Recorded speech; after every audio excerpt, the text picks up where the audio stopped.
We're on. Transaction solutions you can depend on. And yes, it's time to bring you Business Express for a Friday. Every Friday, we call it, Feel Good Friday and hashtag Tech Friday on Business Express. Today is not different. Major stories to be discussing with you. I shared earlier, we'll be discussing Elon Musk is always in the news, also discussing crypto. And let's not get ahead of ourselves. Rotus is in. Rotus, good morning to you. Always a pleasure having this conversation every morning. Yes, good morning to you, Victor. Good morning to all our viewers, listeners. Good morning to our guests as well. Oh, Fisayo Durujaye is always in every Friday. Hi, Fisayo. Hi, Victor. Good morning, Victor. Good morning, Lagos. Good morning, everyone watching and listening.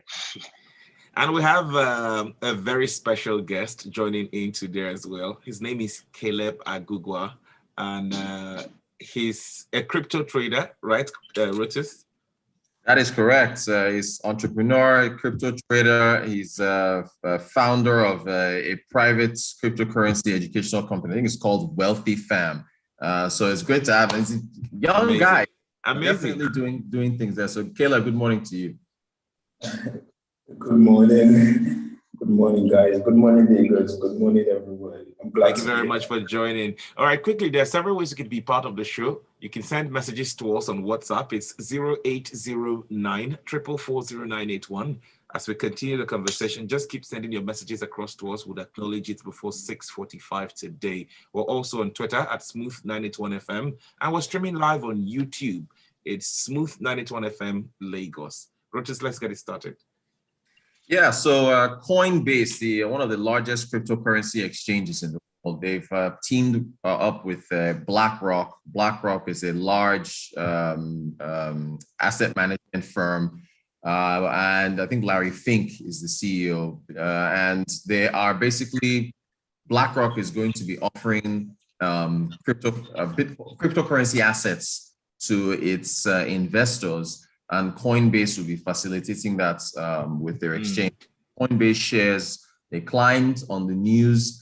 This is coming at a period where cryptocurrency prices are falling from, I think about Bitcoin in particular, $60,000 or so to about 23,000 now. We've seen a big drop. But folks are talking about whether or not this can bring about a resurgence. If we are seeing, credible asset management firms like BlackRock, based in the US, teaming up with Coinbase to offer their investors cryptocurrency. So let me start with Caleb. Caleb, what do you make of the news?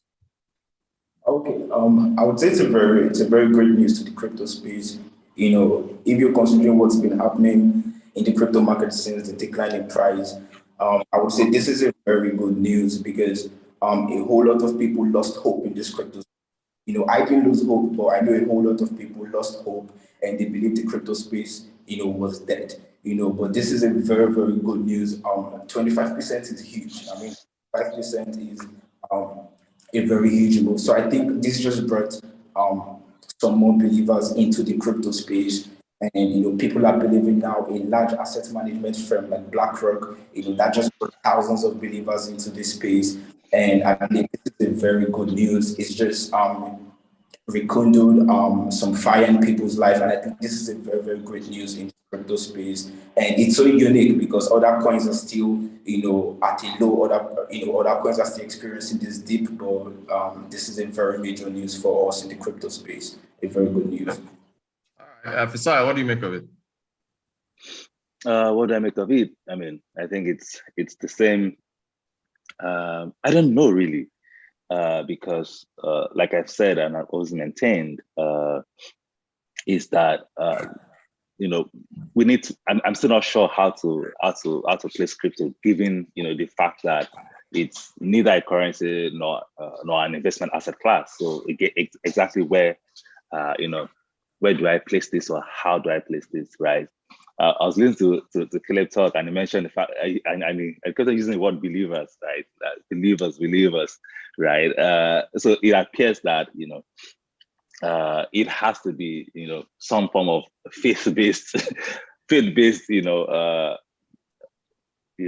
that you'll have to see crypto move. But again, if BlackRock says that they want to offer this to their investors, why not? We'll see how that goes for everyone involved, I guess.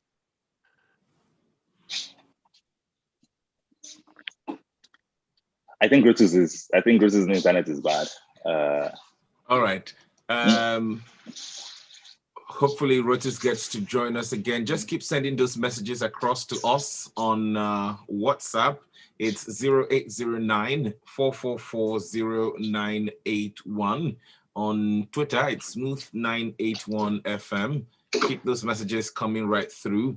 Yes, we're talking about crypto, the services by Blackrock clients, and then there are other services, with regards to crypto in Nigeria. But quickly, let's look at a message from Yinka Bolu, and then we get right back into the conversation. Yinka Bolu has a message here. He says, that's a Fisayo, forever anti-crypto. And Benga Komu is in. Does crypto have an intrinsic value apart from what people attach to it? Nope. Okay, maybe Caleb can answer. Well, Caleb, talk to us about that. I mean, yeah, of course. I mean, crypto has a lot to offer. Crypto has a whole lot to offer. I mean, like, I could go on and on and on, but it's just a whole lot crypto has to offer, from, being a mode of payments, because, if, people are so fixed on this traditional payment system. If we see what happened, I think, Russia and Ukraine, you can see, that was not favorable to the traditional, payment system. But when there's a system like crypto, that solves the problem, because a whole lot of people were ruined because, the traditional payment system failed, in some parts of Ukraine and all that. So crypto came in as a means of escape for, a whole lot of people. So that alone is a major move, and is a major benefit. Yeah.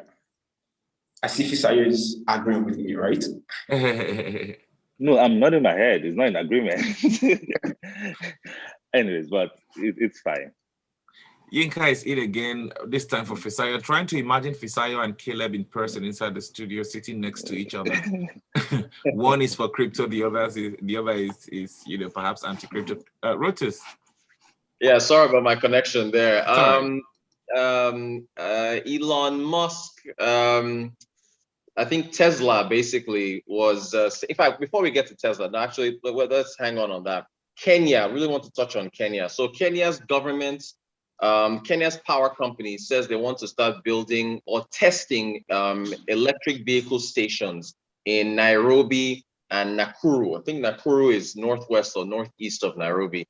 And Fisayo has been to Kenya, so he can help us with those locations. But they want to build charging stations over the next 6 months to, I guess, improve on electric vehicle adoption.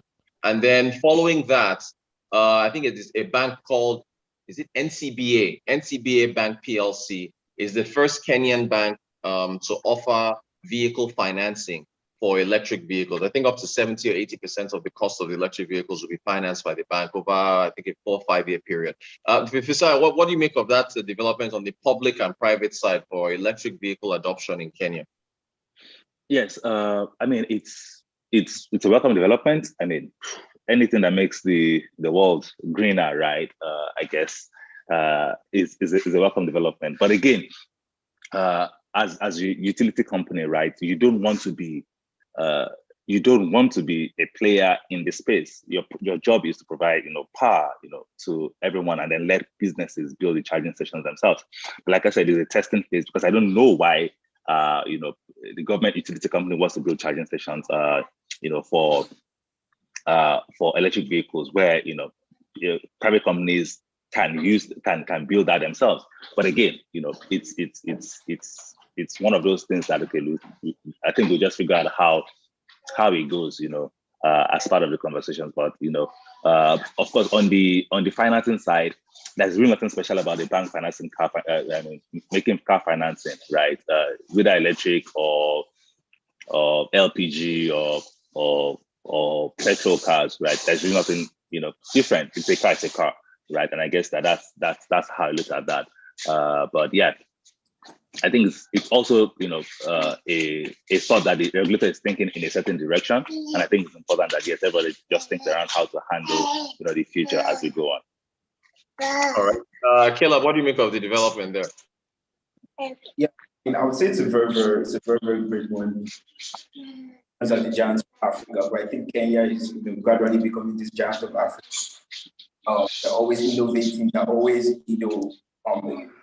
thinking of new ways to make their economy better and all that. Because I remember when Nigeria shut down crypto as well, I remember they called in crypto companies come and, establish themselves in Kenya. So I'm really glad this is happening. Just like Fisayo said, we want to see how this goes. I believe it's going to be a great one, for the economy and everyone. But, I'm glad you're doing that. And I think Kenya is gradually becoming the giant of Africa with this move. All right, and then finally, I guess Elon Musk, Tesla offered a 3-for-1, stock splits for, which was that they had their AGM just yesterday, early this morning or so, annual general meeting. But he had some interesting comments about the US, where he said that he thinks there will be a recession. It will last about 18 months, but he sees inflation decelerating. I think he also said that he sees electric vehicle adoption scaling or accelerating over the next 2 years, where he says almost everyone will have an electric car. Fisayo, what do you make of those comments from him? Did you expect Elon Musk to say that he doesn't think everybody will have an electric car?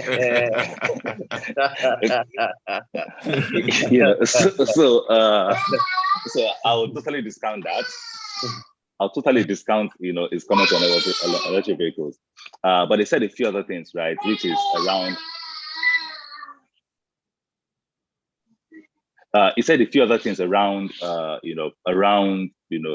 inflation and recession, and of course he mentioned that his projections is just his best guess around how he sees things happening. It's more like just saying, just put your hand in the mouth, like, inflation is going to decelerate, recession is not going to happen. That's all he did, right?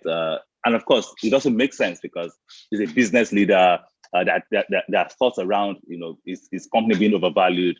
So again, that's why the stock split had to happen, and so that more people can be able to afford it, and then maybe just prop up any fad or charade that is going behind the scene of Tesla Motors. But again, like I said, I won't take his comment serious around ownership of electric vehicles, and then we'll just keep on moving and see how far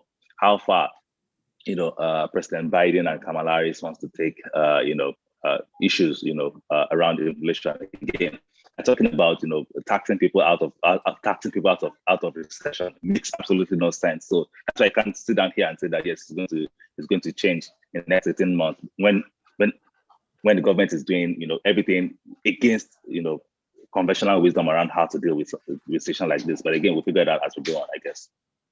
All right, we'll definitely see how it goes. Victor, yeah, back to you. Exactly. Let's look at some of the messages. Yinka is in again. Electric vehicles make the world cleaner. B, until a Western country comes to sign agreement with one hungry African country to discharge the expired batteries over here, and we're back at it again. What's the plan to depose these batteries? I beg, do they have light in Kenya? I expect this from Ghana with their 247 power. All right. Benga Komu, Kenya is so innovative on many fronts. They are moving ahead in the electric car space, just like they did in the payment space. Good. That's about it for the comments on WhatsApp. All right. Thank you, guys. Thank you, Caleb. Thank you, Fisayo. And Victor, I guess we'll catch you on Monday. That's right. Thank you very much, everyone. Rotus. Catch Rotus on Twitter. It's Rotanquote. And Caleb, Fisayo will put their handles as well on Twitter. Just get to Smooth981 FM. Thank you, gentlemen, for being a part of the show. The show returns on Monday at 6:30. My name is Pepple. Good morning.